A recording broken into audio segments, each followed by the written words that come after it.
Congress, July 4th, 1776.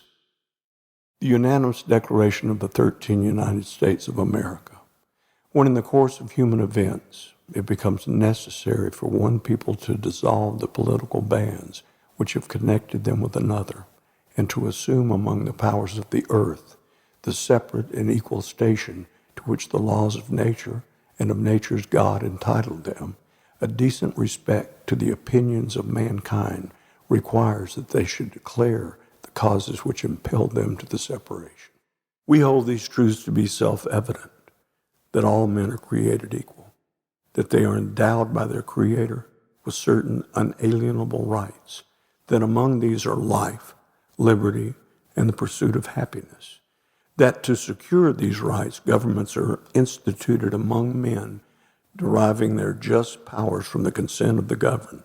that whenever any form of government becomes destructive of these ends, it is the right of the people to alter or to abolish it and to institute new government, laying its foundation on such principles and organizing its powers in such form as to them shall seem most likely to affect their safety and happiness. Prudence, indeed,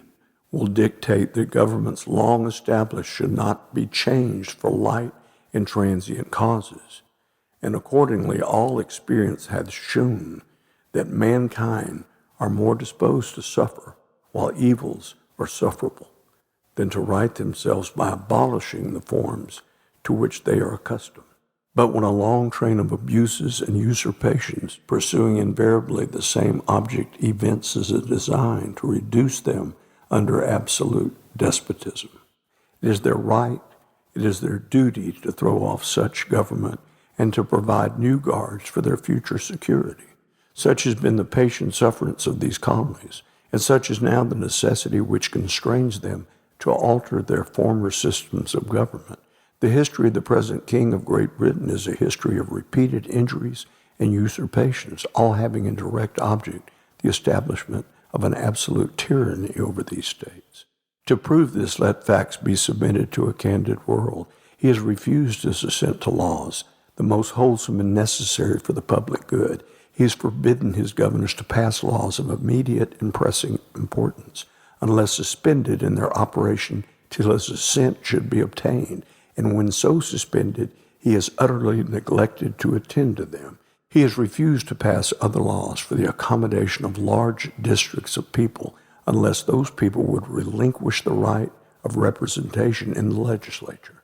a right inestimable to them and formidable to tyrants only. He has called together legislative bodies at places unusual, uncomfortable, and distant from the depository of their public records, for the sole purpose of fatiguing them into compliance with his measures. He has dissolved representative houses repeatedly for opposing with manly firmness his invasions on the rights of the people. He has refused for a long time, after such dissolutions, to cause others to be elected, whereby the legislative powers incapable of annihilation have returned to the people at large for their exercise. The state remaining in the meantime exposed to all the dangers of invasion from without and convulsions within. He has endeavored to prevent the population of these states, for that purpose obstructing the laws for naturalization of foreigners, refusing to pass others to encourage their migrations hither, and raising the conditions of new appropriations of lands. He has obstructed the administration of justice by refusing his assent to laws for establishing judiciary powers. He has made judges dependent on his will alone for the tenure of their offices and the amount and payment of their salaries. He has erected a multitude of new offices and sent hither swarms of officers to harass our people and eat out their substance. He has kept among us in times of peace, standing armies without the consent of our legislatures. He has affected to render the military independent of and superior to the civil power. He has combined with others to subject us to a jurisdiction foreign to our Constitution and unacknowledged by our laws, given his assent to their acts of pretended legislation,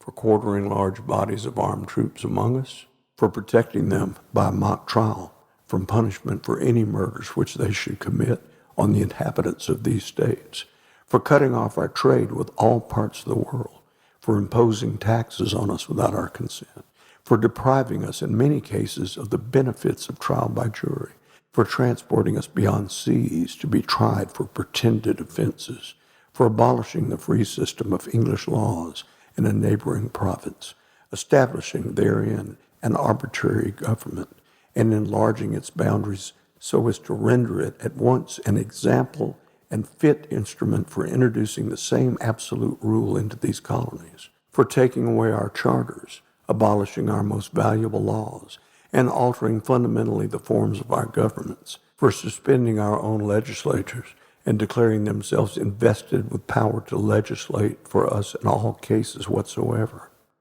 He has abdicated government here by declaring us out of his protection and waging war against us. He has plundered our seas, ravaged our coasts, burnt our towns, and destroyed the lives of our people. He is at this time transporting large armies of foreign mercenaries to complete the works of death, desolation, and tyranny, already begun with circumstances of cruelty and perfidy scarcely paralleled in the most barbarous ages and totally unworthy the head of a civilized nation.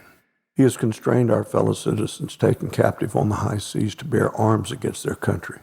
to become the executioners of their friends and brethren, or to fall themselves by their hands. He has excited domestic insurrections amongst us and has endeavored to bring on the inhabitants of our frontiers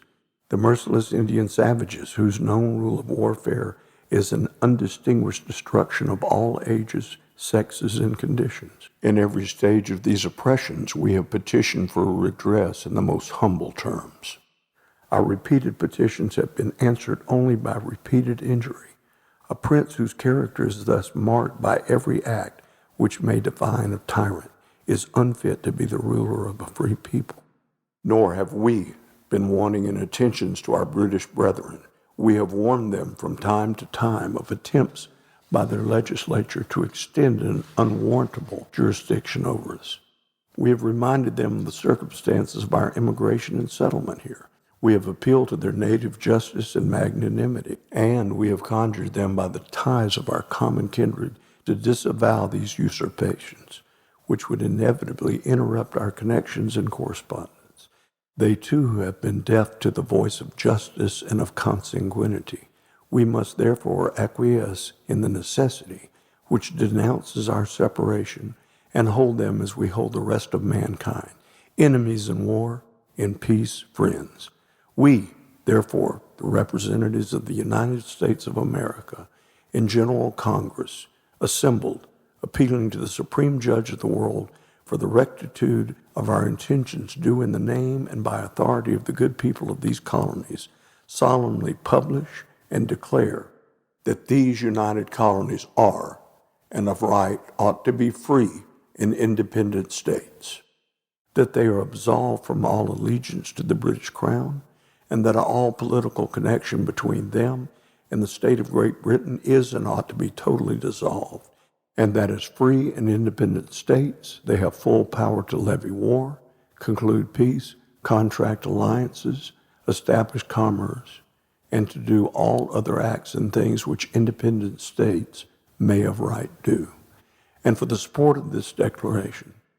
with a firm reliance on the protection of divine providence, we mutually pledge to each other our lives, our fortunes, and our sacred honor.